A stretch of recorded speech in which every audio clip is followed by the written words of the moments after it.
Penabisan Harun dan anak-anaknya. Lalu Musa menyuruh Harun dan anak-anaknya mendekat, dan dibasuhnyalah mereka dengan air. Imamat 8 ayat yang ke-6. Saudara-saudara yang dikasihi oleh Tuhan, salam damai sejahtera bagi kita sekalian. Saat teduh kita hari ini dari Imamat 8 ayat 1 sampai 13. Kalau saudara mendengar istilah penabisan, apa yang saudara pikirkan? Apa yang saudara ketahui? Misalnya, penabisan evangelis, penabisan pendeta. Kalau untuk penatua bukan penabisan ya, tapi tata gereja menyebutnya diteguhkan. Apakah penabisan itu? Penabisan itu adalah upacara atau rangkaian ritual yang dilakukan untuk meresmikan pengutusan seseorang atau beberapa orang untuk menjalankan suatu tugas. Penabisan juga bisa berarti penerimaan seseorang ke dalam suatu struktur atau ordination. Memang penabisan bukan hanya di kekristenan. Di agama Yahudi juga sudah ada upacara penabisan. Sepertinya di agama Buddha juga ada. Sebelum lebih jauh kita memeriksa tentang pelayanan yang ditabiskan, saya ingin mengajak kita untuk memperhatikan pelayanan-pelayanan di dalam gereja, termasuk yang ada di GKT ini. Ada pelayanan-pelayanan yang dikerjakan semua anggota umat Allah yang berdasarkan karunia-karunia yang Roh berikan. Tetapi ada pelayanan-pelayanan khusus dalam gereja yang melalui penabisan. Pelayanan khusus ini dalam surat 1 Korintus 12 ayat 28 disebutkan begini. Dan Allah telah menetapkan beberapa orang dalam jemaat, pertama sebagai rasul, kedua sebagai nabi, ketiga sebagai pengajar. Alkitab memakai istilah Allah telah menetapkan. Nah, saya berharap kita semua paham ya, dan tunduk pada apa yang Alkitab telah atur dan jelaskan. Memang ada pelayanan-pelayanan yang harus dikerjakan oleh semua anggota tubuh Kristus, karena sudah diberikan karunia Roh. Dan ada pelayanan-pelayanan yang Allah tetapkan, dalam bahasa Imamat, penabisan.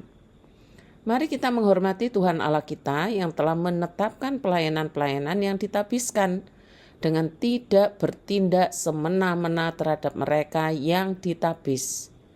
Ingat firman yang berkata, Allah telah menetapkan beberapa orang dalam jemaat, pertama sebagai rasul, kedua sebagai nabi, ketiga sebagai pengajar. Mereka yang ditetapkan oleh Allah adalah mereka yang telah menerima panggilan pelayanan dengan jelas. Dalam kisah ini kita akan melihat bagaimana Tuhan menetapkan prosesi imam dan bagaimana prinsip ini berlaku dalam kehidupan kita sebagai orang percaya. Imamat 8 ayat 1-13 menceritakan bahwa Tuhan memerintahkan Musa untuk membawa Harun dan anak-anaknya bersama dengan pakaian imam, minyak urapan, dan persembahan-persembahan lain ke depan kemah pertemuan. Sebagai umat Israel, maksudnya setelah umat Israel berkumpul, Musa kemudian membawa mereka mendekat dan membasuh mereka dengan air. Setelah itu ia mengenakan pakaian imam kepada Harun. Selanjutnya ia mengambil minyak urapan dan mengurapi kemah suci dan segala yang ada di dalamnya, serta menuangkan minyak urapan ke atas kepala Harun dan mengurapinya. Dari semuanya ini setidaknya kita dapat belajar 3 hal penting. Yang pertama, bahwa Tuhan yang memanggil dan menetapkan pelayannya. Harun dan anak-anaknya tidak memilih diri sendiri mereka. Harun dan anak-anaknya juga tidak melamar. Tetapi Tuhan yang memilih mereka. Demikian juga dalam kehidupan kita. Ketika kita melayani Tuhan, kita harus ingat bahwa panggilan itu berasal daripadanya. Tuhan memanggil kita bukan dengan suara dari langit. Tuhan memanggil kita melalui firman-Nya. Karena itu mari dengarkan suara lembut Tuhan memanggil kita untuk melayani Dia, apalagi melayani secara khusus yang Allah sudah tetapkan dalam jemaat. Yang kedua, Tuhan yang melayakkan dan yang menguduskan untuk melayaninya. Musa membasuh Harun dan anak-anaknya sebagai simbol penyucian sebelum mengenakan pakaian imam. Hal ini menunjukkan bahwa seseorang pelayan Tuhan harus dikuduskan terlebih dahulu sebelum melayani. Mari kita perhatikan, hai hamba-hamba Tuhan, pelayan-pelayan Tuhan yang ditabiskan, yang telah ditetapkan oleh Allah, kita perhatikan bahwa sebelum melayani harus dikuduskan. Jangan sampai kita cemar, jangan sampai kita berlaku sembrono.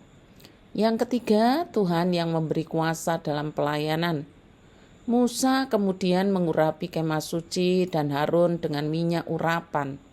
Urapan ini adalah tanda penyertaan Tuhan dan otoritas dalam pelayanan.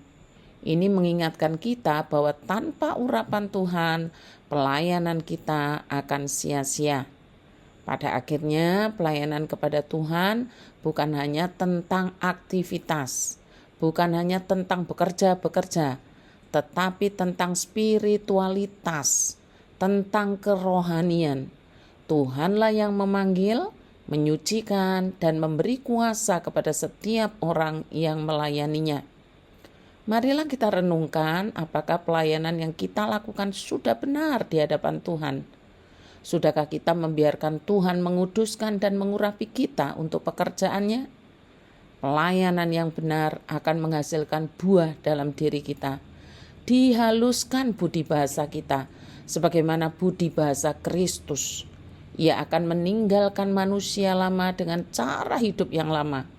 Dan yang lama-lama itu seperti kata-kata yang kasar dan jahat, provokatif, menjadi orang yang toksik dan lain-lainnya. Saudara-saudara, mari kita melayani Tuhan dengan benar, akan menghasilkan spiritualitas yang benar juga. Selamat ulang tahun Ibu Kulicien. Yosef doakan saja Pri. Terima kasih. Tuhan Yesus memberkati.